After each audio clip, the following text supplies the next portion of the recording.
Meus amados irmãos em Cristo, a paz do Senhor.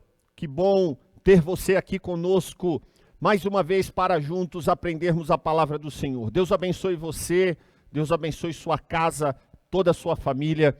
Que bom que você está aqui conosco nesta manhã para juntos aprendermos e recebermos a palavra do Senhor. Compartilhe o link da transmissão desta aula com um parente, com um amigo, com um vizinho, pois com certeza será de bênção para aqueles que vão estar recebendo a palavra do Senhor nesta hora. Eu convido a você para nós estarmos orando, pedindo a bênção do Senhor, para que logo em seguida nós estejamos adentrando ao tema da lição deste domingo, uma lição importantíssima para a nossa vida espiritual. Oremos. Amado Deus e eterno Senhor, te damos graças pela vida, te damos graças pelos teus cuidados, por tudo que o Senhor tem feito por nós.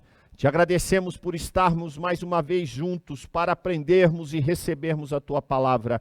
Abençoe cada um dos teus filhos que já estão conosco. Senhor, nos dê da tua graça nesta manhã, para que possamos receber, entender as tuas orientações, aquilo que tu queres falar conosco. Ilumina o nosso pensamento, orienta-nos, Senhor, e que nós saiamos daqui, saiamos edificados, fortalecidos em tua presença, através da tua palavra. Sê conosco, Senhor, esse é o nosso pedido em nome de Jesus.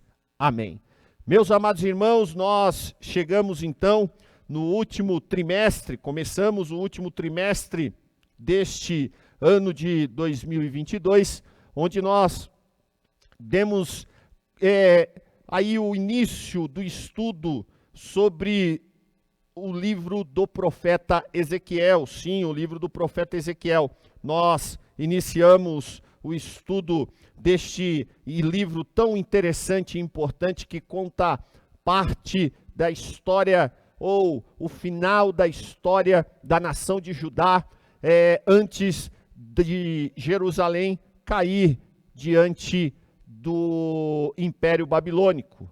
E nós temos sido ensinados, temos sido fortalecidos e orientados pelas palavras, pelos assuntos que nós já temos estudado até o momento. O livro do profeta Ezequiel é um livro interessantíssimo, que conta, como eu disse, os últimos dias da nação de Judá, do Reino do Sul, e também de Jerusalém e do templo. Conta-nos a história da degradação moral, espiritual, que este povo, que era o povo escolhido de Deus, estava ali vivendo. Uma trajetória tão triste que nós sabemos que a partir dessa trajetória, o efeito dessa trajetória foi um efeito de juízo. Veio o juízo de Deus sobre aquela nação. O tema da lição, então, que está baseado no livro do profeta Ezequiel, traz-nos esse tema, a justiça divina. E o subtema diz, a preparação do povo de Deus para os últimos dias no livro do profeta Ezequiel. Nós temos ensinamentos, nós temos verdades que foram ali ditas à nação de Judá e que muitos dos acontecimentos profetizados, revelados pelo servo de Deus, profeta Ezequiel, aconteceram naqueles dias, atingiram o povo de Israel, o povo de Judá, e algumas das palavras, das profecias, nós sabemos, são profecias escatológicas para o tempo do fim, onde nós também podemos tirar lições preciosas para cada um de nós. Nós iniciamos o trimestre dando uma visão panorâmica deste livro. Nós falamos um pouco sobre o profeta Ezequiel, da sua origem. Nós sabemos que Ezequiel era um sacerdote, foi chamado por Deus também para ser profeta. Isso é interessantíssimo. Ele era um sacerdote, mas um profeta. Nós não podemos nos esquecer que Ezequiel, ele exerceu o seu ministério na Babilônia. Ele foi um dos cativos, dentre muitos do povo de Jerusalém, de Judá, das terras de Judá, que foram levados como cativo. Nós sabemos disso, que Jerusalém foi atacada, foi subjugada em 3 grandes fases pelo Império Babilônico. Na primeira fase, Daniel e seus amigos foram levados para a Babilônia como prisioneiros. Depois, mais tarde, o rei Nabucodonosor retorna e também leva mais uma parte do povo. E nessa segunda deportação, como os estudiosos chamam, essa deportação tinha nela ali, ou estava presente nessa deportação, na segunda, o profeta Ezequiel. Tanto é que o livro do profeta Ezequiel começa com uma visão dada por Deus ao seu servo, e ele está às margens do rio Quebar, um dos rios que estava ali nas terras da Babilônia. Nós vimos, então, a origem do profeta, o contexto histórico, a função de um atalaia, que era realmente bradar diante da chegada de um inimigo. O atalaia ficava geralmente posicionado nas torres de vigia das muralhas da cidade, e Deus levanta Ezequiel como um atalaia para alertar o povo diante do perigo iminente do ataque do exército inimigo, que estaria trazendo o juízo da parte de Deus. Na segunda lição nós falamos um pouco sobre as profecias relacionadas ao fim daquele império, dos dias de glória de Jerusalém. O profeta foi levantado por Deus para alertar o povo, para advertir, mas nós somos sabedores que o povo não deram ouvidos. Na lição passada nós falamos um pouco sobre as atitudes pecaminosas, pregressas, que o povo praticava, tinha, a conduta moral degenerada do ponto de vista espiritual, as abominações que o povo fazia no templo. E hoje nós vamos adentrar na 4ª lição, que vai falar sobre um momento tão triste da história da nação de Judá, quando a glória de Deus se vai, quando a glória de Deus deixa o templo, deixa a cidade de Jerusalém, a glória de Deus. Vejamos o texto áureo da lição de hoje, que se encontra no livro do profeta Ezequiel, no seu capítulo de número 11, e o versículo de número 23. O texto nos diz: "E a glória do Senhor se alçou, ou se retirou, desde o meio da cidade, e se pôs sobre o monte que está ao oriente da cidade."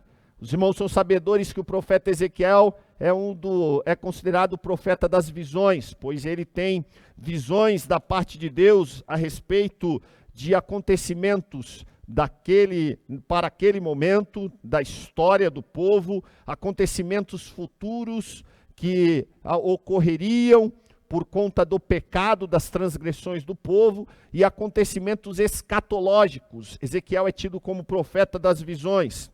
E veja, ele tem essa visão da glória de Deus se retirando do meio da cidade de Jerusalém. Lembrando que a glória já tinha se retirado primeiramente do templo, sobre os querubins. A glória saiu de dentro do templo, depois a glória saiu da cidade. E por último nós vamos ver que a glória vai e se retira da cidade, fica posicionada sobre um monte. Este monte nós vamos ver que monte que é, e depois a glória de Deus se eleva da terra e volta para os céus. A verdade prática em cima deste texto que nós acabamos de ler nos traz uma verdade que, no mínimo, nos dá aí um sentimento de tristeza ao ver a situação do povo de Israel. Acompanhe comigo. Aí você que tem a lição, tem a sua revista, pode acompanhar também na tela. Deus abandona o templo e retira sua glória por causa das abominações do povo.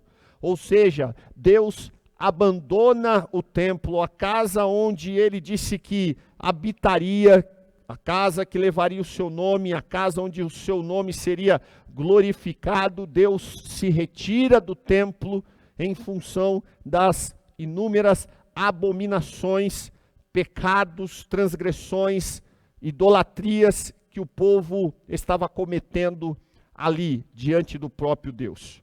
Pois bem, nós vamos fazer a leitura bíblica em classe nesta manhã, que se encontra no livro do profeta Ezequiel. São 3 capítulos. Capítulo 9, versículo 3.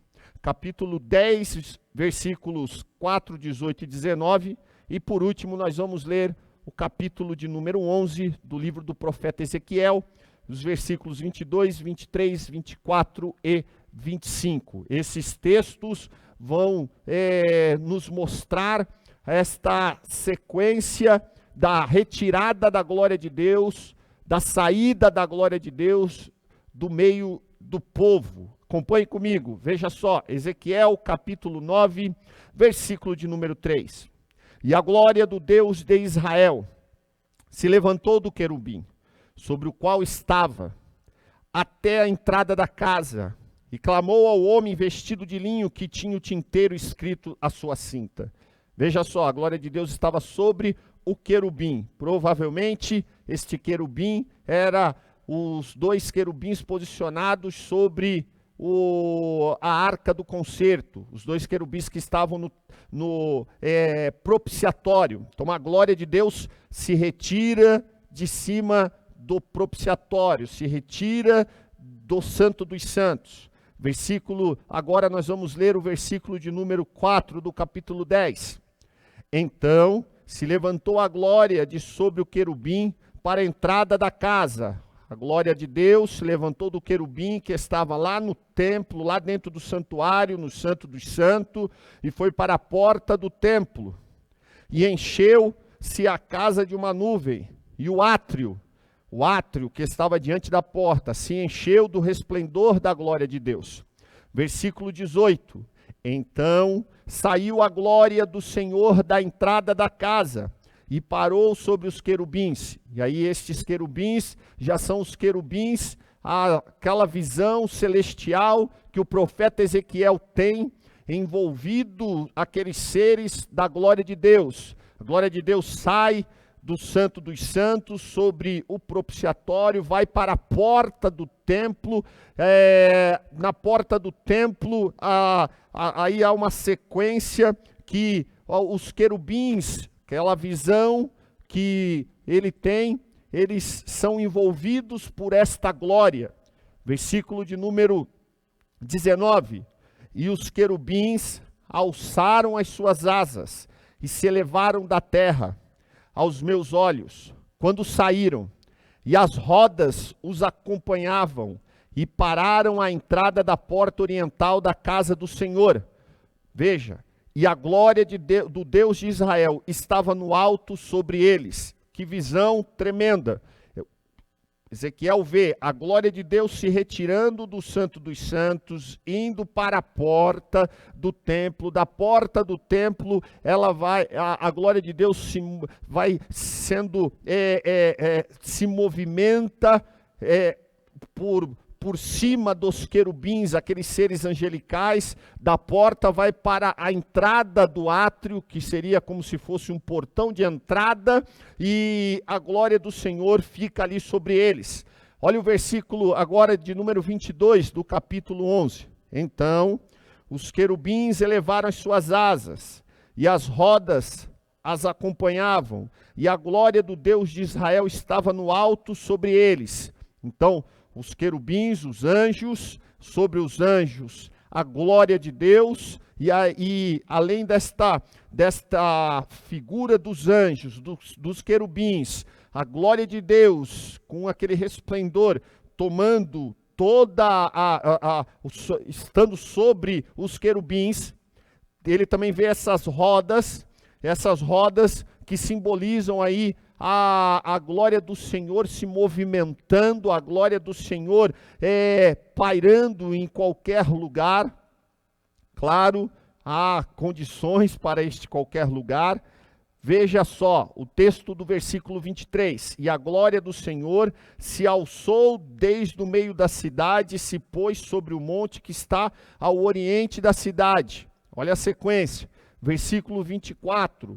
Depois que a glória do Senhor tinha deixado a cidade, repousou sobre o monte. Depois disso, o Espírito me levantou e me levou em visão à Caldeia, para os do cativeiro. E falei, versículo 25, aos do cativeiro todas as coisas que o Senhor me tinha mostrado. Vejam só, meus amados irmãos, esta é a visão que Ezequiel tem da glória de Deus, abandonando ou saindo do templo, deixando o templo, deixando a cidade. Depois da cidade, a glória de Deus se alça e retorna aos céus. E depois desta visão, o profeta Ezequiel compartilha com os anciãos que estavam com ele ali, vivendo no cativeiro. Pois bem, os objetivos da lição desta manhã primeiro, conceituar a glória de Deus. O que é a glória de Deus? Nós falamos muito sobre a glória de Deus, mas o que é a glória de Deus? Segundo, nós vamos explicar um pouco sobre esta retirada da glória de Deus. Por que Deus abandonou o seu povo? E por último, nós vamos relacionar o segundo templo com a glória de Deus. Nós somos sabedores que as Sagradas Escrituras nos mostram os templos, 2 templos sendo construídos. O templo de Salomão, antes do templo de Salomão, o tabernáculo, depois o templo de Salomão, depois esse templo de Salomão com toda aquela suntuosidade, beleza, foi destruído por Nabucodonosor e seus exércitos. E após os 70 anos de cativeiro, nós sabemos que houve aí a reconstrução de um novo templo, e esse novo templo foi reconstruído, foi construído por Zorobabel. A palavra-chave desta manhã é glória, porque nós estamos falando sobre este momento tão triste, tão difícil da história do povo de Israel em relação à retirada ou abandono da glória de Deus do meio do templo, do meio do seu povo. Apenas para nós relembrarmos, irmãos, na lição passada, nós vimos inúmeras abominações que estavam sendo praticadas dentro do templo pelo povo, irmãos. O lugar, o templo de Deus, e este templo era o templo de Salomão, é o lugar onde Deus deveria ser honrado, glorificado.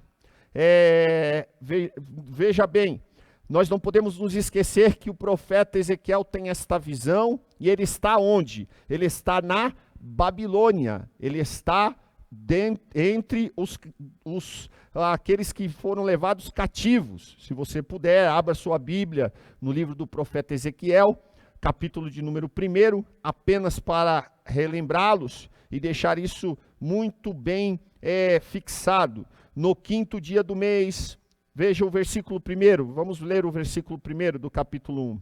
E aconteceu no 30º ano, no 4º mês, no dia 5º do mês, que estando eu no meio dos cativos, olha só, ele estava no meio dos cativos. Onde? Na Babilônia, junto ao rio Quebar.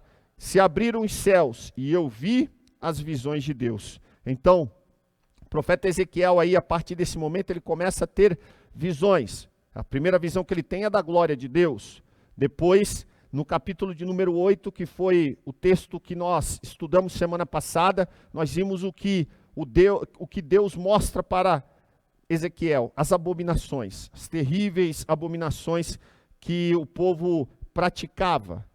Deus leva Ezequiel em visão, num arrebatamento de espírito, ele tira Ezequiel da Babilônia, 1000 quilômetros distante de Jerusalém, e leva o profeta até o templo, e lá mostra ao profeta as abominações, as práticas idólatras. A primeira abominação foi o quê? A adoração a imagens. Colocaram uma imagem de escultura dentro do pátio do templo. O templo onde Deus deveria ser honrado, glorificado. O povo de Judá levou uma imagem. Essa prática já tinha sido feita ou tinha sido instituída por Manassés, que colocou uma imagem de adoração, de ciúmes dentro do templo.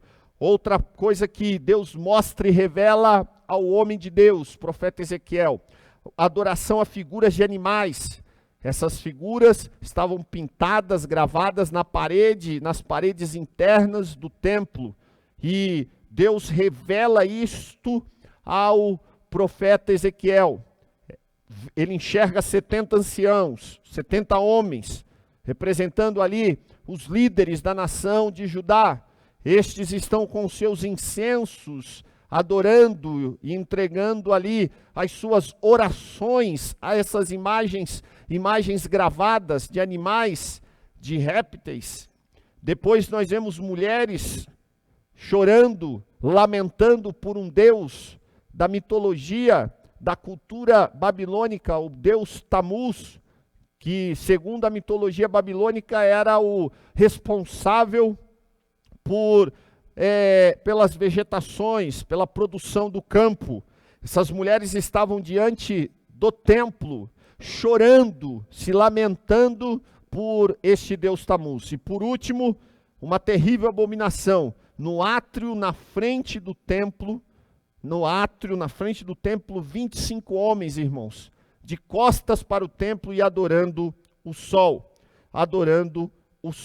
E aí o capítulo de número 8, versículo de número 17, do livro do profeta Ezequiel, se você puder, abra sua Bíblia, diz assim, olha, pelo que também eu procederei com furor, depois que Deus dá esta visão, esta revelação ao profeta Ezequiel de todas essas abominações, Deus diz, pelo que também eu procederei com furor, o meu olho não poupará, não terei piedade, ainda que me gritem aos ouvidos, veja irmãos, ainda que me gritem aos ouvidos, com grande voz, eu não os ouvirei. O triste de tudo isso, se você puder, acompanhe comigo a leitura do versículo 17, que é importantíssimo também. Veja, então me disse, viste, filho do homem? Deus pergunta para Ezequiel após essa visão. Há coisa mais leviana para a casa de Judá do que essas abominações que fazem aqui? Há coisas mais levianas do que essas coisas que eles fazem? Então esse é o cenário.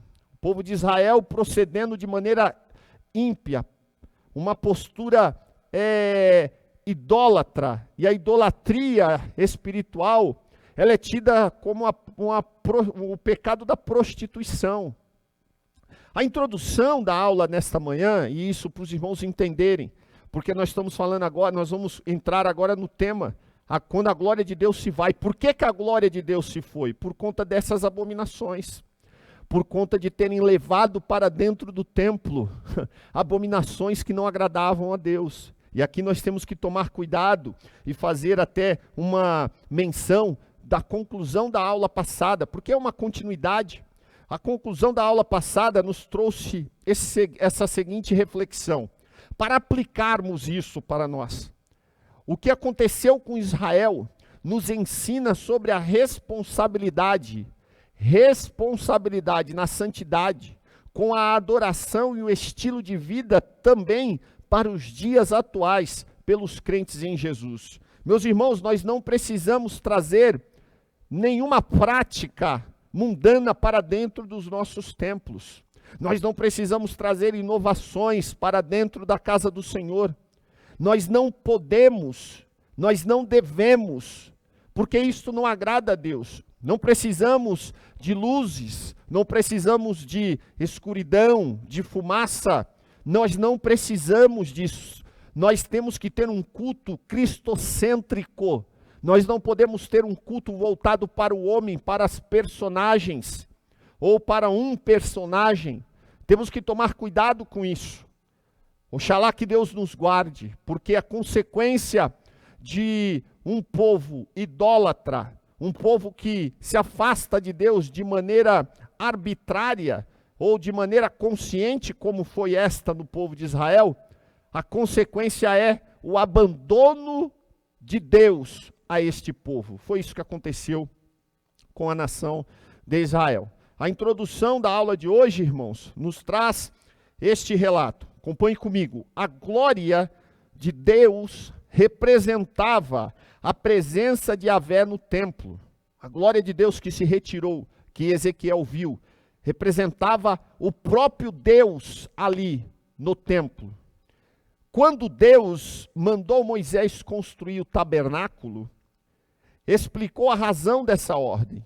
Veja, e me farão um santuário, para que eu habite no meio deles. É Êxodo capítulo 25, versículo 8. Essa presença, irmãos, não era incondicional. Deus não estaria ali independente da postura do povo. Não. O povo tinha compromissos de acordo com a aliança feita no Sinai. Mas esse pacto havia sido violado. O objetivo da presente lição, irmãos, é esclarecer sobre esta retirada, este abandono da glória de Deus do santuário de Jerusalém. E aí, nós adentramos no tópico número 1 da lição, que vai explicar um pouco sobre este tema, sobre a glória de Deus, sobre a glória de Deus. O subtópico de número 1, e aí, aqui é interessante que o comentarista nos traz esse seguinte relato. A glória de Deus baixou do céu à terra, primeiramente no tabernáculo, lá no deserto, no dia de sua dedicação. Depois disso, essa cena se repetiu, a glória de Deus se manifestando, a glória de Deus vindo do alto dos céus, se manifestando aqui na terra. Depois de ter se manifestado no tabernáculo no deserto, a glória de Deus se manifestou por ocasião da inauguração do templo de Jerusalém, que foi erguido por Salomão. Agora, qual é o significado da glória de Deus? O que é a glória de Deus? Vamos ver isso um pouco mais em detalhe nesse subtópico de número 1. O que é a glória de Deus? Veja só, irmãos. O texto, o comentarista nos traz a seguinte informação. O contexto ajuda a esclarecer o sentido do termo. Existem duas palavras, irmãos, duas palavras que se referem à glória de Deus. A primeira está aqui, ó, a palavra hebraica kavod, que literalmente significa peso. Kavod significa peso. E nesse sentido literal só aparece 2 vezes no Antigo Testamento. Já a tradução do Antigo Testamento para o grego, a Septuaginta, traz vários termos referentes à glória. Nós temos a palavra doxa, que significa glória, resplendor, poder, honra, reputação. Nós temos a palavra timê, que significa valor, honra. Olha que interessante, mas nas visões de Ezequiel, glória indica, irmãos, o resplendor, melhor dizendo, pela presença do Senhor. Nas visões de Ezequiel, a glória que Ezequiel vê significa esse resplendor do que é a presença de Deus. Nós temos ainda uma outra palavra, que é uma palavra que não está nos textos bíblicos, mas é uma palavra que se encontra, irmãos, nas literaturas rabínicas, no Talmud. É uma antiga literatura religiosa, o Talmud. Veja só, a palavra Shekinah. A palavra Shekinah, que significa habitação ou morada em. Habitação ou morada em. E é frequentemente utilizada por nós, crentes em Cristo Jesus, mas nós não podemos esquecer que essa palavra não é uma palavra encontrada nos originais bíblicos. Essa palavra está no Talmud. Agora veja só, nós temos vários sentidos, irmãos, para a palavra glória nas Sagradas Escrituras. Se você puder, acompanhe comigo aqui rapidamente, vamos passar por algumas delas. A palavra glória tem o significado de ter prazer, agradar-se, festejar em algo, ter prazer. Veja só, Salmo de número 105, o verso de número 3, Salmo de número 105, verso de número 3, diz assim: gloriai-vos no seu santo nome. Ou seja, festejem em seu santo nome, tenham prazer em seu santo nome. Esse é o significado, é um dos significados aqui da palavra gloriar. Alegre-se o coração daqueles que buscam ao Senhor. Então, gloriar significa ter prazer, agradar-se, festejar. A palavra gloriar-se também tem o significado de envaidecer-se ou de orgulhar-se, no sentido de se orgulhar de algo, irmãos. A palavra gloriar, você está se gloriando, está se orgulhando. O profeta Jeremias, no seu capítulo de número 23, e o versículo de número 24, diz assim, palavras do profeta Jeremias, e nós vamos ver agora o significado da palavra gloriar como orgulho, envaidecer-se. Assim diz o Senhor, capítulo 9, verso 23. Não se glorie ou não se orgulhe o sábio na sua sabedoria. Nem se glorie, nem se orgulhe o forte na sua força. Não se glorie, de novo aí, não se orgulhe, não se envaideça o rico nas suas riquezas. Mas o que se gloriar, ou seja, mais o que se gloriar, se orgulhar, se glorie-se nisto, veja, em me entender e me conhecer que eu sou o Senhor, que faço beneficência, juízo e justiça na terra, porque destas coisas me agrado, diz o Senhor. Aqui nesses dois versículos, do capítulo 9, do profeta Jeremias, versículo 23 e 24, esta palavra gloriar, aqui, não se glorie o sábio na sua sabedoria, não se glorie o forte na sua força, não se glorie o rico na sua riqueza, tem o sentido de orgulho. Outro sentido interessante de glória, glória às vezes descreve, irmãos, o esplendor da majestade de Deus. O esplendor e a majestade de Deus. Abra sua Bíblia no primeiro livro das Crônicas, no capítulo de número 29, o versículo de número 11, 12 e 13. Vamos ver aqui, o texto, esse texto nos traz, melhor dizendo, a palavra glória com esse sentido de esplendor e majestade de Deus. Olha o texto, palavras de Davi exaltando o nome do Senhor. Primeiro livro das Crônicas, 29, versículo 11, versículo 12 e 13.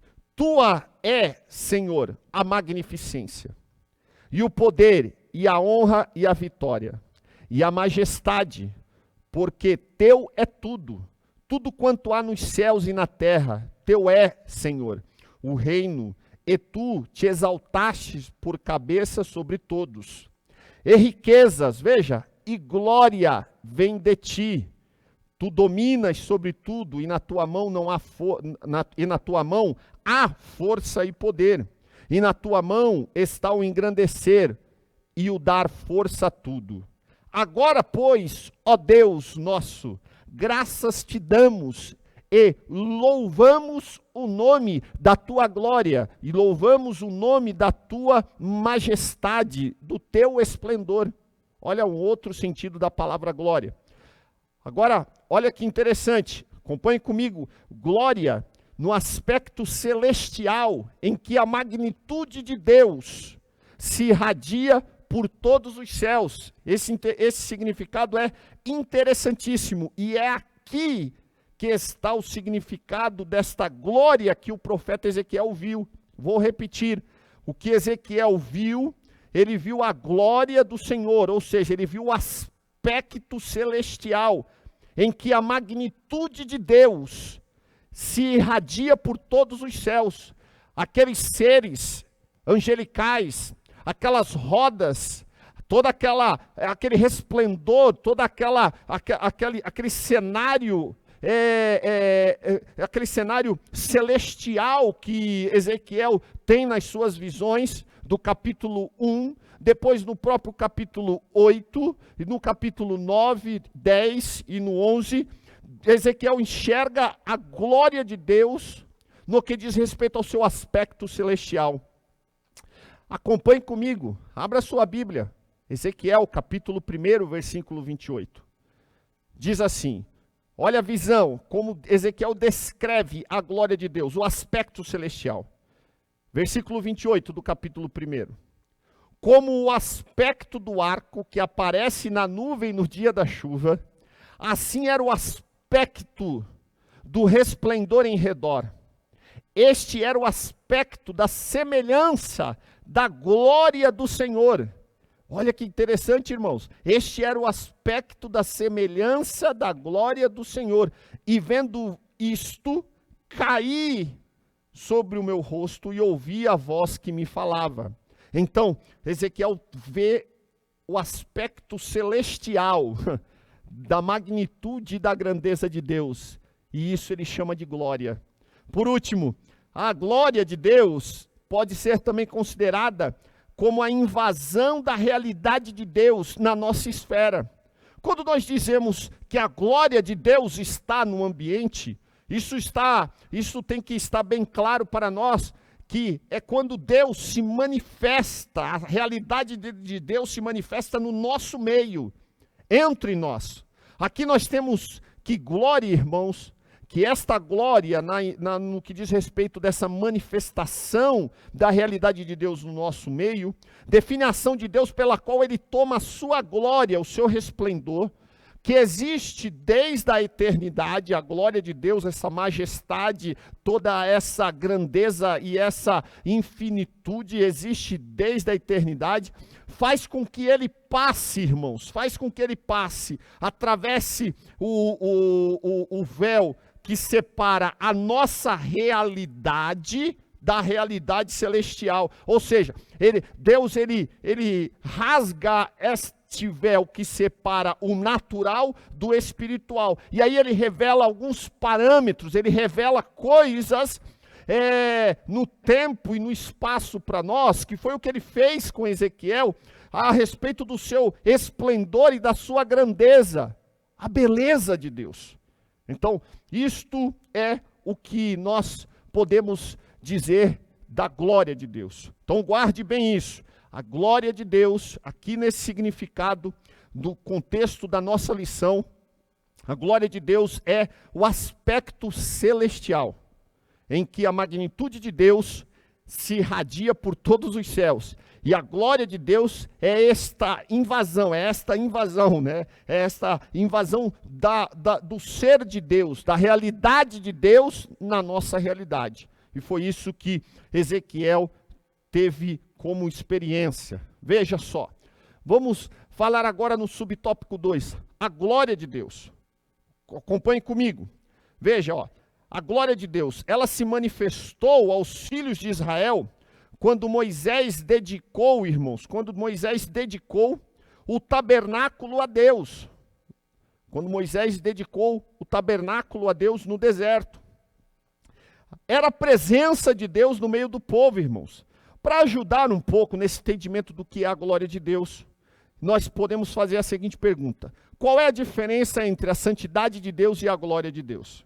Então, olha, a santidade de Deus, irmãos, é o fato do ser de Deus estar separado em sua perfeição. Então Deus, ele é separado na sua perfeição, ele é santo por isso, no que diz respeito à sua grandeza e seu valor. A sua perfeição, a santidade de Deus, que traz esta perfeição e toda essa grandeza, estão numa categoria tão distinta, irmãos, e separada, que ninguém pode ser como Deus. É por isso que ele é separado, ele é Deus, ele é santo.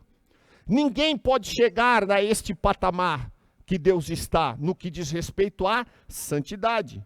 Santo significa separado, então ele possui esta perfeição, esta grandeza, esse valor infinito. A santidade de Deus, veja, é como Deus é o que ele é. Ninguém é como Deus, irmãos. Esta é a qualidade da sua perfeição. Por isso, irmãos, que quando nós falamos da santidade de Deus, significa o valor infinito que é próprio de Deus.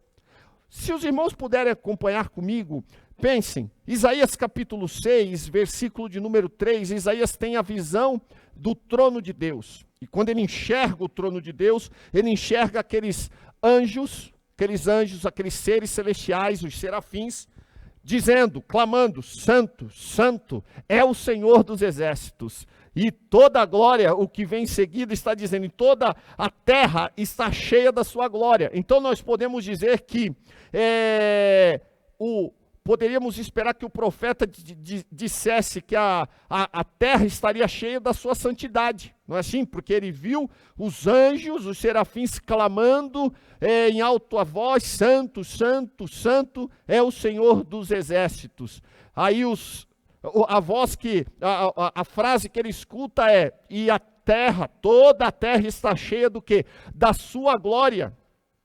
Então, irmãos, intrinsecamente, santo, e toda a terra está cheia da sua glória, nós podemos definir que a santidade de Deus, este ser tão elevado, quando ele é visto ou ele se manifesta na nossa esfera, naquilo que nós estamos aqui vivendo, irmãos, nós enxergamos a glória de Deus, nós enxergamos o aspecto da beleza, da majestade, da grandiosidade de Deus.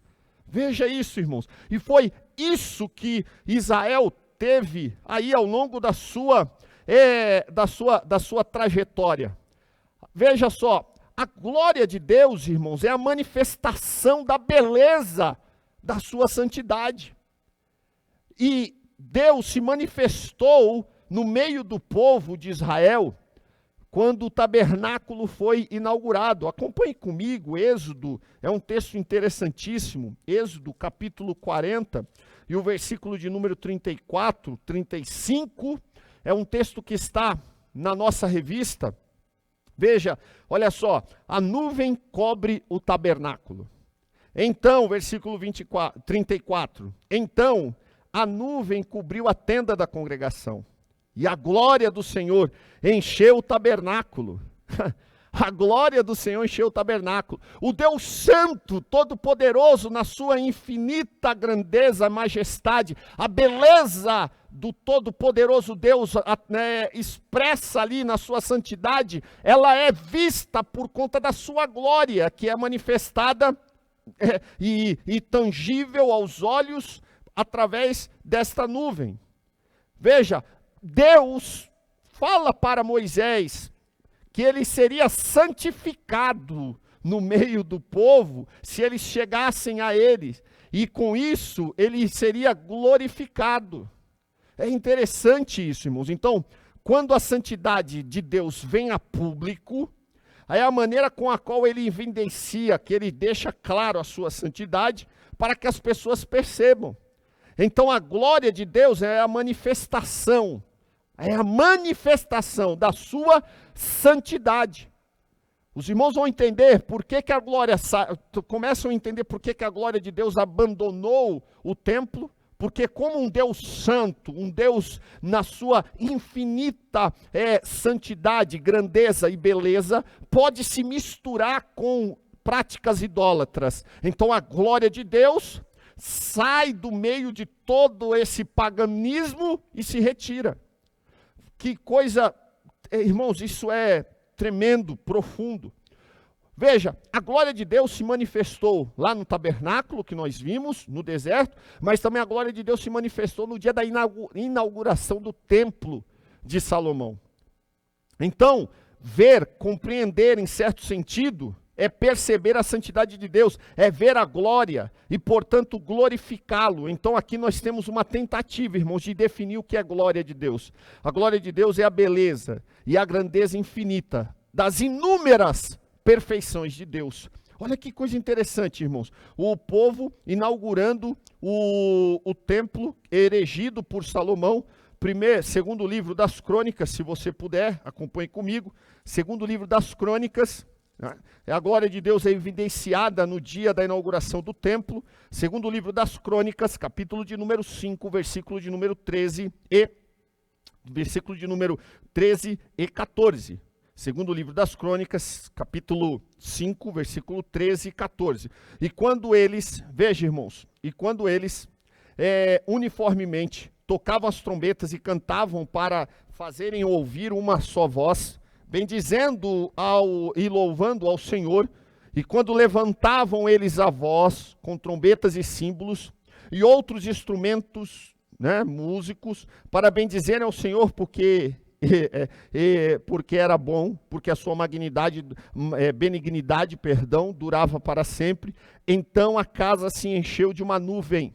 Veja, o povo estava lá cantando, os levitas com seus instrumentos, todo mundo adorando a inauguração do templo. Então veio uma nuvem, irmãos, a saber, na casa do Senhor.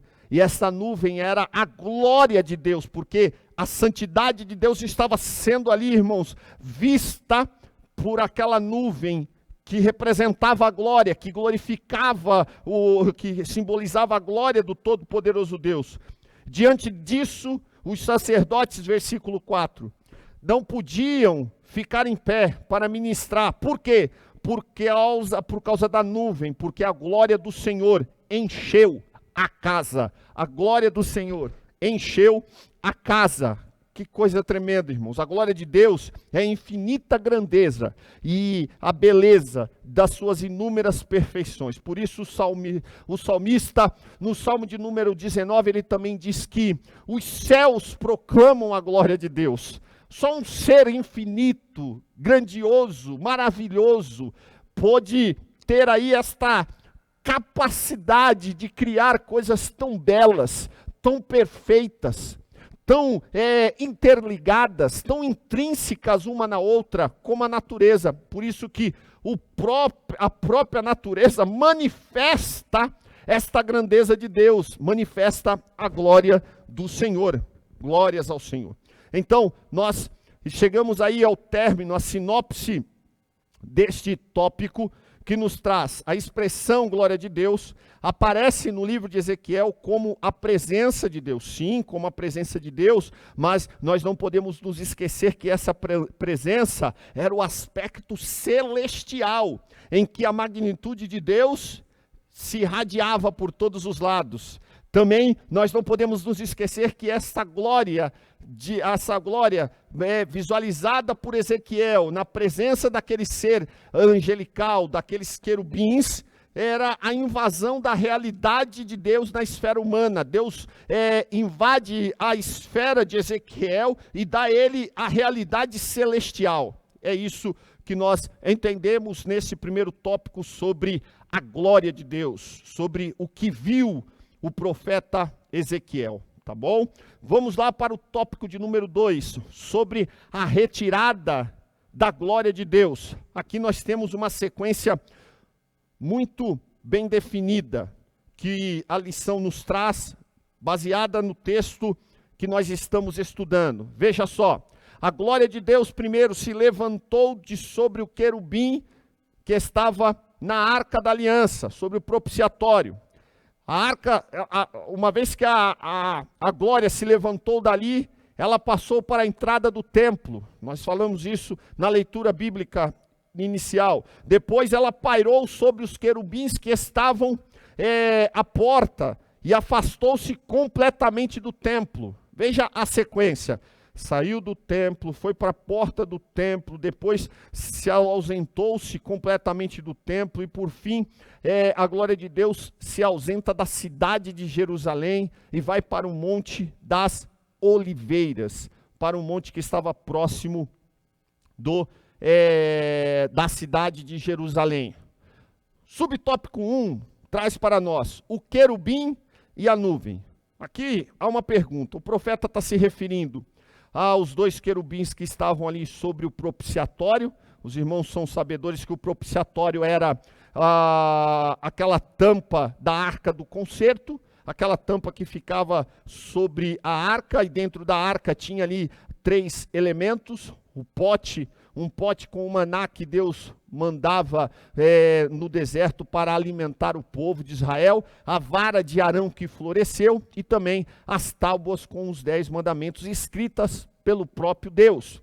E esta arca era fechada por essa peça que era toda ela feita em ouro, com 2 querubins, um de frente para o outro, com suas asas tocando. Eles eram feitos em uma única peça, e esses seres celestiais simbolizavam aquela assistência podemos dizer assim, aquela presença celestial em torno do trono de Deus. Acompanhe comigo, olha só. A imagem é algo parecido com essa que está aparecendo na sua tela.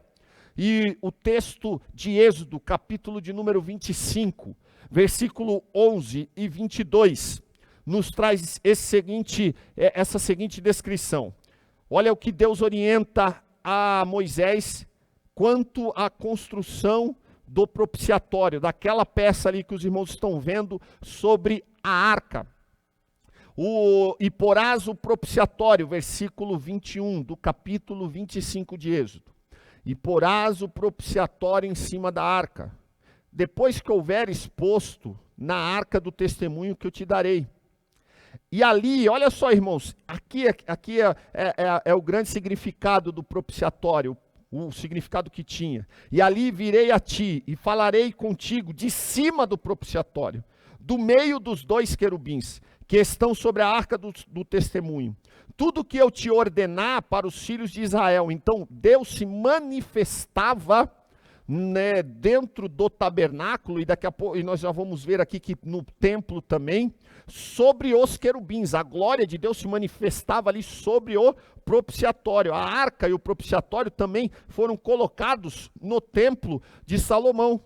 Volte lá para segundo livro das Crônicas, capítulo de número 5, o versículo 7 e o versículo 8, que diz: E assim trouxeram os sacerdotes a arca do concerto, ao seu lugar, ao oráculo da casa, a santidade das santidades, ou seja, trouxeram a arca no santo dos santos, no lugar onde Deus tinha orientado, até debaixo das asas dos querubins, porque os querubins estendiam ambas as asas sobre o lugar da arca, e os querubins por cima cobriam a arca e os varais, como está ali, ó.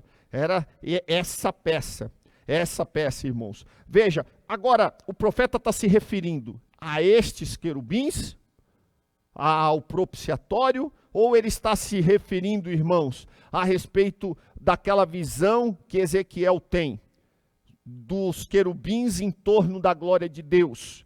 Ezequiel capítulo 10, se você puder, meu amado irmão, minha querida irmã, abrir em Ezequiel capítulo 10. Então eu expliquei o que eram os querubins sobre o propiciatório. Agora, o que Ezequiel viu? Ezequiel viu aqueles seres angelicais, os querubins, que estavam em torno deles a glória de Deus. E lá no capítulo 10, versículo de número 20, diz assim, ó: Estes são os animais que eu vi debaixo do Deus de Israel, junto ao rio Quebar, e conheci que eram querubins. Essa visão que Ezequiel tem do capítulo 9, no capítulo 10, no capítulo 11, no capítulo 10, por exemplo, que nós acabamos de ler, é a mesma visão da glória que ele teve lá no capítulo 1. Esta visão, ele enxerga estes querubins, 4 querubins, cada um tinha 4 rostos, um rosto de homem, um rosto de águia, um rosto de leão e um rosto de boi. Cada um destes animais, segundo os estudiosos, podem representar cada um dos evangelhos. O rosto de leão seria o evangelho de Mateus, que apresenta Jesus como um rei. O rosto de homem apresenta Jesus no evangelho de Marcos, um homem perfeito.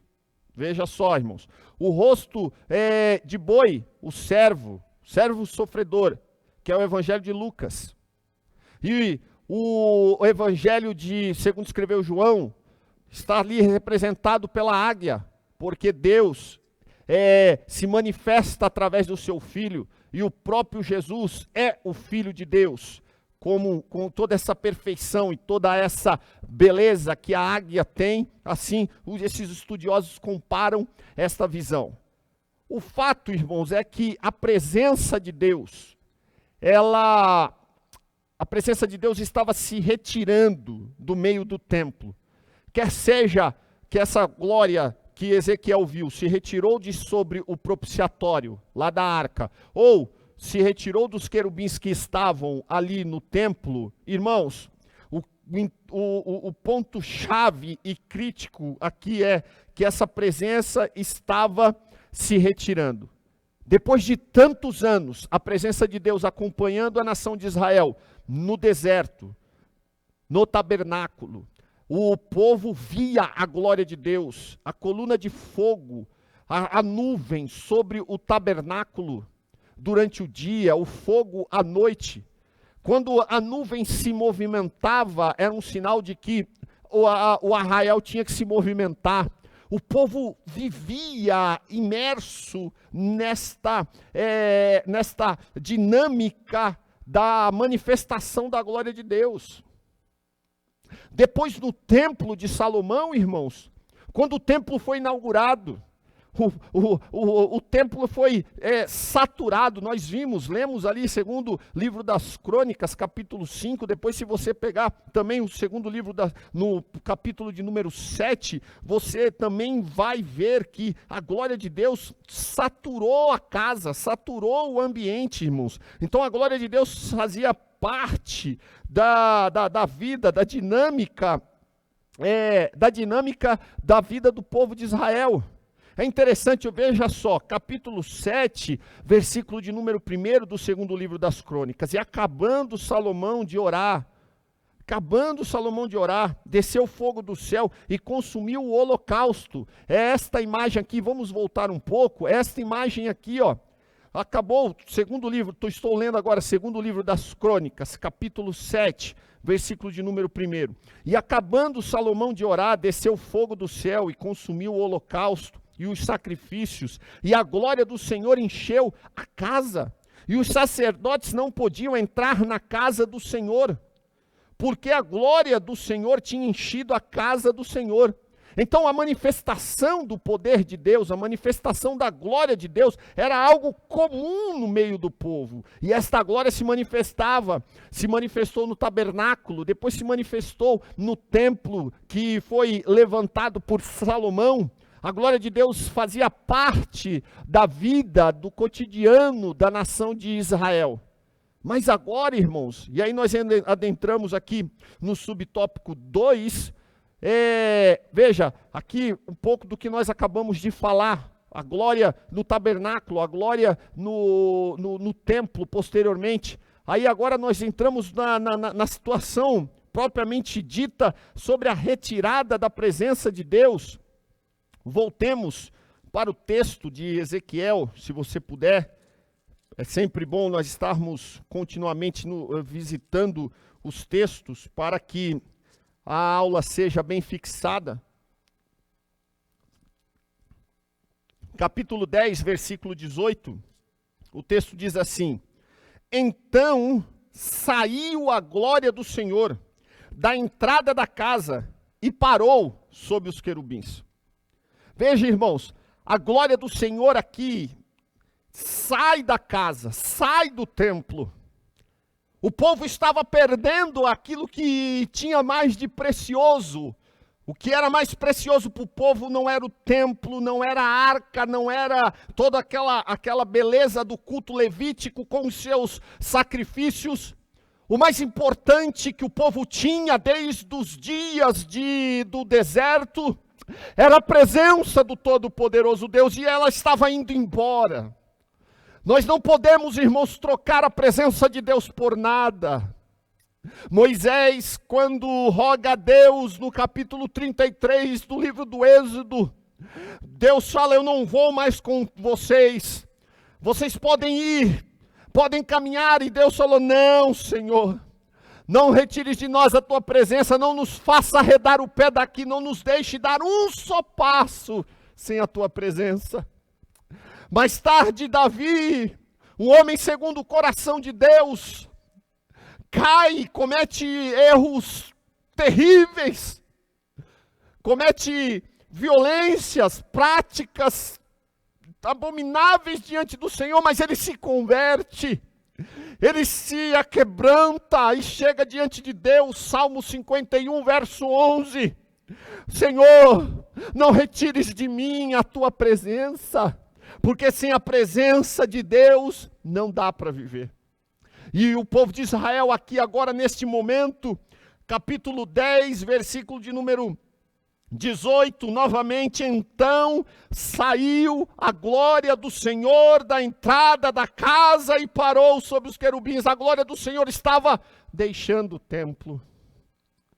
E por fim, subtópico 3, nós temos aí, por fim, a glória de Deus se pôs sobre o Monte das Oliveiras, capítulo 11 do livro do profeta Ezequiel, versículo de número 23. A glória do Senhor não podia habitar com os pecados do povo. Isso até está escrito no nosso comentário aqui na descrição da lição.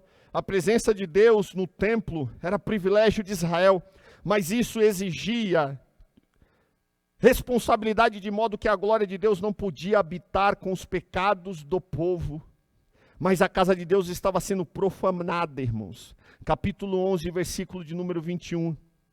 Olha o texto. Mas quanto àqueles cujo coração andar conforme o coração das suas coisas detestáveis, e das suas abominações, eu farei recair na sua cabeça o seu caminho, diz o Senhor Jeová. Então os querubins elevaram as suas asas, capítulo 11, versículo 22 do profeta Ezequiel, e as rodas as acompanhavam, e a glória do Deus de Israel estava no alto sobre eles. Versículo 23, e a glória do Senhor se alçou desde o meio da cidade, tinha saído do templo, no versículo de número 18 do capítulo 10, agora nós estamos vendo a glória do Senhor saindo da cidade, e a glória do Senhor se alçou desde o meio da cidade, e se pôs sobre o monte que está ao oriente da cidade. Este monte era o Monte das Oliveiras. Aqui nós vemos o afastamento da glória divina. A narrativa do capítulo 10, irmãos, então, está completa com este parágrafo que nós acabamos de ler. Ou seja, a glória de Deus sai do meio da cidade, o templo ficava próximo desta fronteira da cidade, que era o foco da vida, da vida do povo de Israel, o templo. O monte que está ao lado da cidade era o Monte das Oliveiras. E nesse mesmo monte, Jesus chorou pela cidade condenada, imersa, irmãos, por uma frieza, por um afastamento tão terrível da parte, um afastamento em relação a Deus. Então aqui, irmãos, a glória de Deus se pôs sobre o monte, e foi sobre este monte, e depois ela se alça aos céus, não é isso? O texto diz, olha, e a glória do Senhor se alçou desde o meio da cidade e se pôs sobre o monte que está ao oriente da cidade. Foi esta visão aqui, que Ezequiel teve. A glória do Senhor, os querubins, as rodas com todos aqueles olhos, as rodas mostrando que Deus se movimenta sobre toda a terra, os olhos mostrando que Deus vê tudo, independente de distância, independente das situações, Deus enxerga tudo, e os querubins representando a grandeza e o resplendor da glória de Deus, e todo aquele aspecto luminoso que resplandecia, toda aquela realidade espiritual, celestial, melhor dizendo. Então aqui, irmãos, nós chegamos ao término deste tópico. A presença de Deus não podia habitar, irmãos, aonde havia pecado, e hoje é a mesma coisa. A presença de Deus não pode estar imersa ou vai estar presente, a glória de Deus não vai estar presente onde há pecado. É difícil isso, irmãos. Se fala muito da glória de Deus, mas Deus, ele não se mistura, Deus não divide a sua glória com ninguém. A glória é dele, o resplendor vem dele, e ele só se manifesta onde a santidade dele tem espaço. Irmãos, isso é tremendo. A sinopse desse tópico diz: a retirada da glória de Deus se deu mediante a retirada do querubim da Arca da Aliança. A glória de Deus se retirou de sobre os querubins da Arca da Aliança e deslocando-se para o Monte das Oliveiras. Agora nós adentramos, irmãos, no tópico 3 sobre o segundo templo. Vamos falar um pouco, de maneira rápida, o segundo templo. Veja, o segundo templo. O Ciro, irmãos, subtópico 1. O que seria esse segundo templo? Ciro, rei da Pérsia, baixou o decreto e pôs fim ao cativeiro de Judá que estava na Babilônia, em 539. E pouco tempo depois, partiu de Babilônia a primeira leva dos judeus. Então, os judeus que estavam lá cativos, a cidade já tinha sido destruída depois de 70 anos, 539 antes de Cristo. O rei Ciro promulga um decreto e o povo retorna para Jerusalém, e Deus levanta Zorobabel para para reconstruir o templo em Jerusalém. O segundo templo, acompanhe comigo a leitura na sua revista, conhecido como o templo de Zorobabel, foi inaugurado, irmãos, no 6º ano de Dário, que corresponde ao ano 516 a.C. Não era uma construção com a mesma dimensão e beleza arquitetônica da primeira casa, e não dava para comparar com o templo de Salomão. Abra sua Bíblia no livro do profeta Ageu, esse texto é interessante. E aqui, irmãos, uma orientação. Quando os irmãos estiverem lendo o livro do profeta Ezequiel, o profeta Ezequiel, ele viveu na mesma época, em períodos muito próximos, ou no mesmo período, do profeta Jeremias e do profeta Daniel. Então, quando lemos as histórias que estão contidas no livro do profeta Ezequiel, para entender este contexto maior, nós temos que ler o livro do profeta Daniel e também o livro de Jeremias.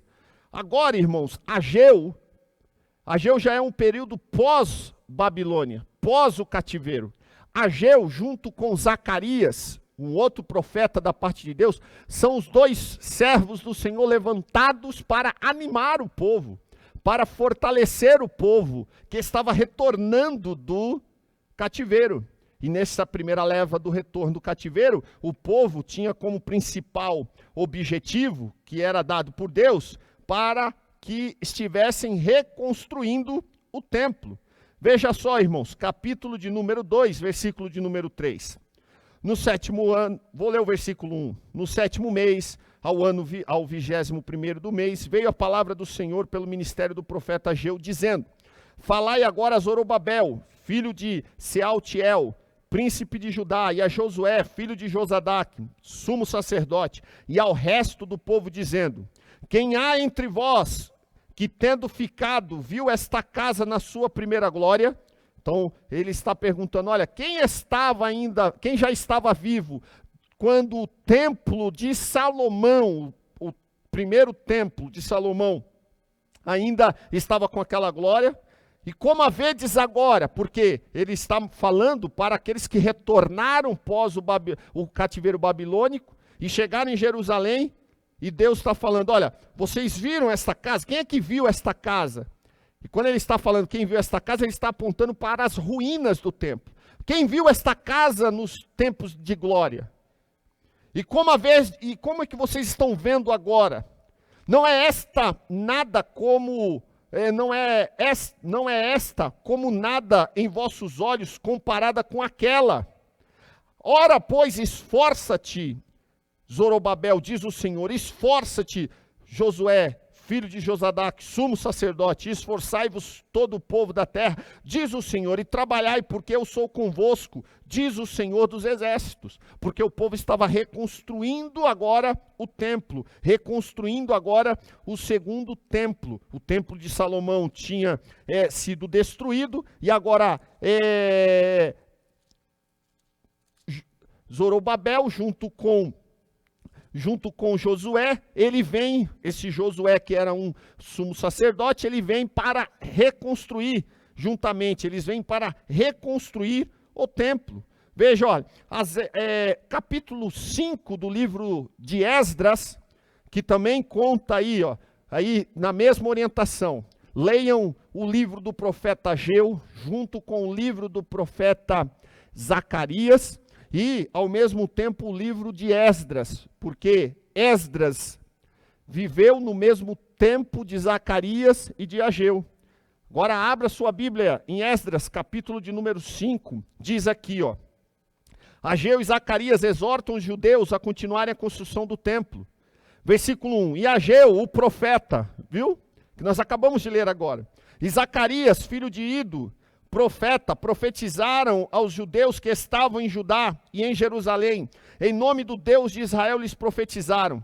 Então se levantaram Zorobabel, filho de Sealtiel, e Josué, filho de Josadá, que começaram a edificar a casa de Deus que está em Jerusalém, e com ele os profetas de Deus que os ajudavam. Ou seja, o povo volta da Babilônia, volta da Babilônia para Jerusalém, chega em Jerusalém, o templo destruído, Deus levanta Ageu e Zacarias para animar, para fortalecer o povo, para que o povo estivesse reconstruindo, levantando o templo, e eles começam a trabalhar, começam a reconstruir este templo. E este templo é o segundo templo que nós estamos agora falando nesse subtópico de número 1. E capítulo de número 6 do livro de Esdras, se os irmãos puderem, capítulo de número 6, versículo de número 13, então Tatenai, o governador de além do rio, Setar-Bozenai e os seus companheiros assim fizeram apressadamente, conforme o que decretara o rei de Dário.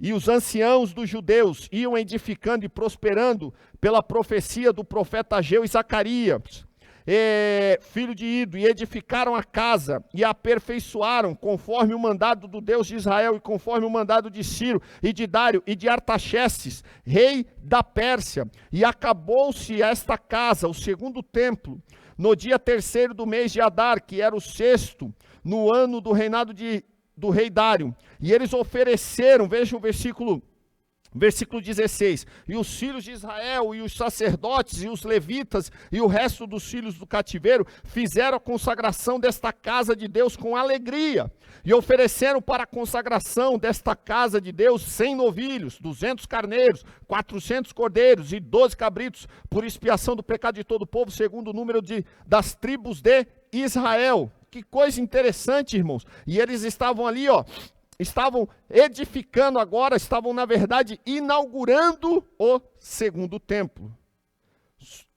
O pensamento da época era que o período pós-exílio era de que a glória de Deus fosse retornar ao templo.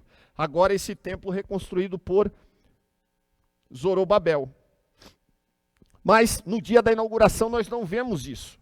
Nós acabamos de ler aqui, eles sacrificaram, terminaram a obra, consagraram o templo, mas diferente do que aconteceu no tabernáculo, diferente do que aconteceu no templo de Salomão, que nós lemos, este templo, a glória de Deus não se manifestou mais. Não se manifestou no dia da inauguração. O subtópico de número 2 traz para nós agora aqui, para nós, um entendimento, um esclarecimento sobre o que é o templo de Herodes. Olha, acompanhe comigo, o templo de Zorobabel foi reformado, este templo que foi reconstruído pós o cativeiro, ele foi reformado e ampliado por Herodes o Grande. Ele conseguiu então, para agradar os judeus, fazer uma reforma, para que ele pudesse ali ganhar de uma maneira política os judeus. Os trabalhos dessa reforma se iniciaram no ano 15 a.C. e foram terminar somente 46 anos depois. Este era o cartão postal, irmãos. O templo de Herodes, que foi visto por Jesus e seus discípulos, ele era o cartão postal da época de Jesus. O cartão postal da cidade de Jerusalém. O templo de Herodes. Agora, a presença do Filho de Deus. Isso aqui é interessante. Veja o subtópico de número 3. A presença do Filho de Deus. Então nós estamos falando sobre o segundo templo. Primeiro templo, vamos lá, tabernáculo, erigido, levantado por Moisés. Primeiro templo, depois Salomão. Segundo templo foi erigido por Zorobabel e Josué, voltando do cativeiro. E este segundo templo foi reformado por Herodes. E aí Jesus adentra este templo. Olha, acompanhe comigo.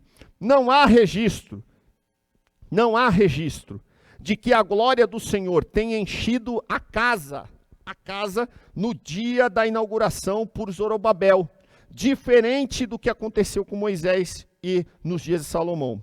Foi o Senhor Jesus que trouxe a glória de Deus quando ministrou no templo de Herodes. Quando Jesus ministrou no templo de Herodes. E é interessante que Ageu, acompanhe comigo, vá lá para Ageu capítulo de número 2, Ageu capítulo de número 2, versículo de número 7, Ageu capítulo de número 2, versículo 7, e farei tremer todas as nações, e virá o desejado de todas as nações. Quem é o desejado de todas as nações? Jesus.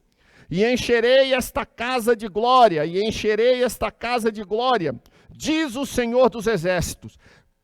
Ageu estava falando para o povo, no momento que o povo estava lá, reerguendo o segundo templo, logo ali no período pós-exílio.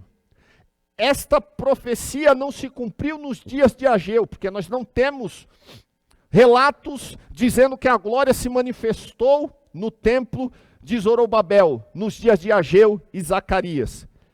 Mas essa profecia se cumpriu quando Jesus adentrou o templo. E aí nós vemos o texto de João, capítulo de número 1, Evangelho segundo escreveu João, capítulo de número 1, versículo de número 4, que a presença de Jesus Cristo trouxe a glória de Deus. E o Verbo se fez carne e habitou entre nós, e vimos a sua glória, como a glória do unigênito do Pai, cheio de graça e de verdade. O templo, irmãos, ele desempenhava diversos papéis na vida do povo, na vida da nação de Israel. O templo era um lugar santo, era um lugar onde o povo buscava a presença de Deus. Sim, nós não podemos dizer que não. Era um lugar de comunhão, o povo se encontrava lá. Era um lugar onde o povo ia receber orientação da parte de Deus através dos sacerdotes. Era um lugar onde a presença de Deus se manifestava. Sim, o templo era um lugar onde a presença de Deus se manifestava. Era um lugar onde tinha a liderança espiritual, havia música, havia louvor, havia sacrifício. Era um lugar para unir o povo. Mas tudo isso, irmãos, deixou de ser ali proeminente ou deixou de ser importante com o advento de Jesus Cristo nosso Senhor.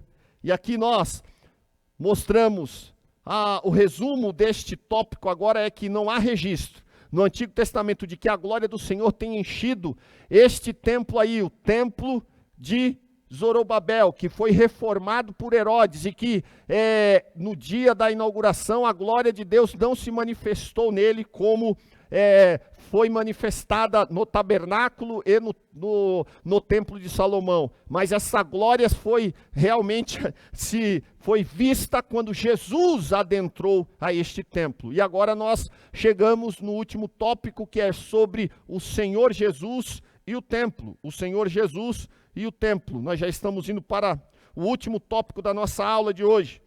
Assim como a glória do Senhor deixou o templo antes de sua destruição pelos caldeus, da mesma forma aconteceu com o segundo templo, irmãos. O templo de Zorobabel, reformado por Herodes. A diferença é que a segunda casa, irmãos, o segundo templo, foi substituída definitivamente por Jesus Cristo, o nosso Senhor. Olha o tópico de número 1 aqui, subtópico de número 1, a explicação teológica. Aqui é interessante, explicação teológica. Eis aqui, Jesus diz, eis aqui aquele que é maior do que Salomão, o construtor do templo. Jesus se referindo a si mesmo, Lucas capítulo 11, 31. Ele também declarou ser maior, Jesus declarou ser maior do que o templo. Mateus capítulo 12, versículo 6, ele está no templo. Ele foi visitar o templo porque fazia parte da vida cotidiana religiosa dos judeus e Jesus estava lá. E Jesus, olhando para o templo, falou: eis aqui aquele que é maior do que o templo. E Jesus, irmãos, também fez, diante dos seus prodígios, milagres e maravilhas, Jesus estava ali atestando de uma maneira muito direta, claro, velada num primeiro momento, mas os milagres de Jesus, quando ele curava, quando ele libertava, quando ele perdoava os pecados, ele estava substituindo toda aquela atividade do templo de orientação espiritual que nós acabamos de falar alguns minutos atrás. Veja, era uma das funções do templo para ser concluída, que estava para ser concluída breve. Breve por quê? Porque com a vinda de Jesus no mundo, o templo tornou-se redundante, irmãos. Porque a glória do Senhor agora se manifesta através de Cristo Jesus. Não precisa mais do templo para que a glória se manifeste, porque o próprio Jesus é a glória de Deus manifestada. E hoje nós somos o templo do Espírito Santo. O fim do templo, irmãos. Subtópico 2. O que o Senhor Jesus vinha insinuando ou ensinando de maneira indireta na última semana do seu ministério, que ele falou, olha, não ficará pedra sobre pedra que não seja derribada deste templo. Dias virão em que não se deixará pedra sobre pedra. Jesus anunciou o fim do templo, como Ezequiel também anunciou o fim do templo por conta da retirada da sua glória. É interessante isso. E quando que aconteceu este episódio do templo, do segundo templo, levantado por Zorobabel, reformado por Herodes, e que foi tomado pela glória de Deus na pessoa de Jesus Cristo, e que Jesus Cristo, sendo Deus presente, o Deus presente entre nós, disse em alto e bom tom que aquele templo acabaria. Jesus profetizou isso, capítulo de número 24 do livro do Evangelho segundo escreveu Mateus 24:2, Marcos capítulo 13:2, Jesus profetiza a destruição do templo de Herodes. Isso aconteceu no ano 70 depois de Cristo, da era cristã, onde o Império Romano, capitaneado, liderado por Tito, general Tito, cerca Jerusalém e derruba a governança, o reino, ou os judeus que ali tinham tomado a liderança da cidade, e eles destroem aquele templo. E de lá para cá, nunca mais foi erigido, foi levantado um outro templo novamente. E isso aconteceu no ano 70 depois de Cristo. O último tópico diz a presença de Deus hoje. Quando Jesus, no alto da cruz, com grande voz, entregou o Espírito, o texto de Mateus capítulo 27 e versículo 51 diz que o véu do templo se rasgou de alto a baixo. Aqui nós temos de maneira definitiva concluída a missão do templo. O templo que até então era um lugar do centro, era o centro, na verdade, o centro da religião judaica. Jesus, no alto da cruz, brada, dizendo, tetelestai, está consumado, já está feito, está concluído, está pago, e agora o templo deixa de ter a sua função. O lugar onde os sacrifícios, os animais eram apresentados no altar como oferta por libação, por expiação dos pecados, para adoração, onde os sacerdotes ministravam, onde os sacerdotes orientavam, o templo agora deixa de ter a sua função, porque a glória do Senhor se manifesta através da pessoa de Jesus Cristo, o nosso Senhor. A nós, nesses últimos dias, falou-nos Deus através do seu Filho unigênito, do seu Filho, que é a imagem expressa do resplendor da sua glória. Então, Jesus coloca um fim no templo. Não existe mais o templo de Jerusalém, mas Deus habita no cristão individualmente, porque o próprio Jesus é a glória de Deus que se manifesta em nós e através de nós por meio do Espírito Santo do Senhor. Com isso, nós chegamos aí na sinopse no término deste tópico, e aqui só para lembrar que Deus habita de maneira individual em cada um de nós. Agora não existe mais templo, nós somos o templo do Espírito Santo. E há um alerta aqui: nós não podemos, em hipótese alguma, nos esquecer que somos templo do Espírito Santo. E como templo do Espírito Santo, onde a glória de Deus pode e deve se manifestar, não pode haver, irmãos, abominações, práticas que desagradem ao santo nome do Senhor nosso Deus. Por isso é que Paulo aos Coríntios, capítulo de número 6, versículo de número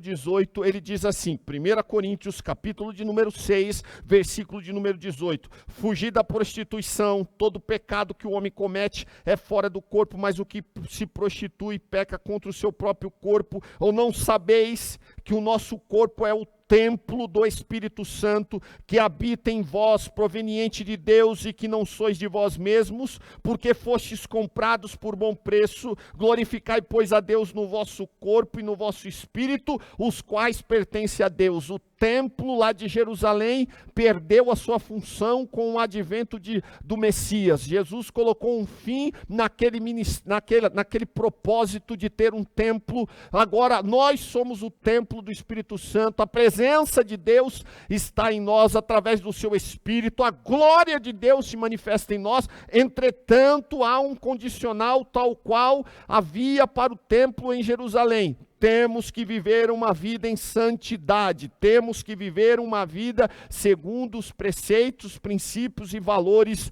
da palavra do Senhor. Por último, a glória do Senhor, irmãos, a glória do Senhor deixou a primeira e a segunda casa, mas a segunda casa foi substituída definitivamente pelo Senhor Jesus. E aqui nós concluímos a aula de hoje dizendo que em ambos os casos, tanto em Ezequiel, irmãos, como em Jesus, ambas as gerações rejeitaram a Deus. Ezequiel descreve muito bem isso. O povo preferiu ir atrás das abominações, das prostituições, da idolatria.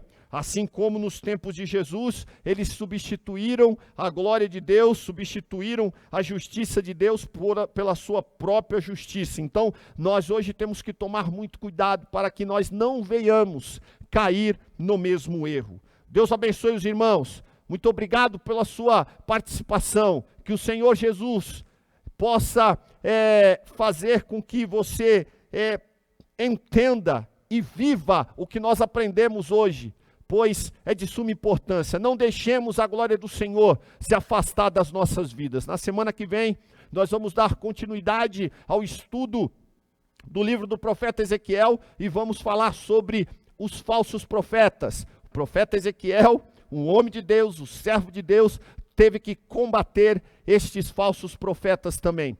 E hoje à noite, a partir das 18h30, você é o nosso convidado especial para estarmos buscando ao Senhor nosso Deus. Vamos orar, vamos pedir a bênção do Senhor nosso Deus sobre as nossas vidas. Lembrando que na próxima semana nós temos a Escola Bíblica Dominical começando às 8h da manhã, um pouco mais cedo. Na verdade, estaremos aqui no templo já a partir das 7h da manhã, orando, nos consagrando, buscando a presença de Deus. A Escola Bíblica Dominical às 8h e às 9h da manhã nós teremos a Santa Ceia do Senhor. Se você puder, venha ao templo, participe. Nosso pastor tem aí um convite especial para que nós estejamos todos juntos aqui servindo ao Senhor e estarmos em torno da mesa do Senhor nosso Deus para podermos participar do corpo e do sangue de Cristo na Santa Ceia. Deus abençoe em Cristo Jesus. Vamos orar. Amado Deus e eterno Senhor, te damos graças por tudo que o Senhor tem feito por nós. Te damos graças, Senhor, por esta manhã que passamos aqui aprendendo a Tua palavra, que nós possamos colocar em prática tudo que vimos, aprendemos e recebemos aqui nesta manhã. Abençoe cada um dos Teus filhos, Senhor, que a Tua graça seja abundante. Abençoe os trabalhos durante esse dia, o culto mais à noite, que a Tua graça seja abundante. Abençoe o nosso pastor, sua família, abençoe o ministério da igreja, abençoe cada um dos Teus filhos. Tudo isso, Senhor, nós te pedimos em nome de Jesus. Amém e amém. Deus te abençoe em Cristo Jesus, nosso Senhor.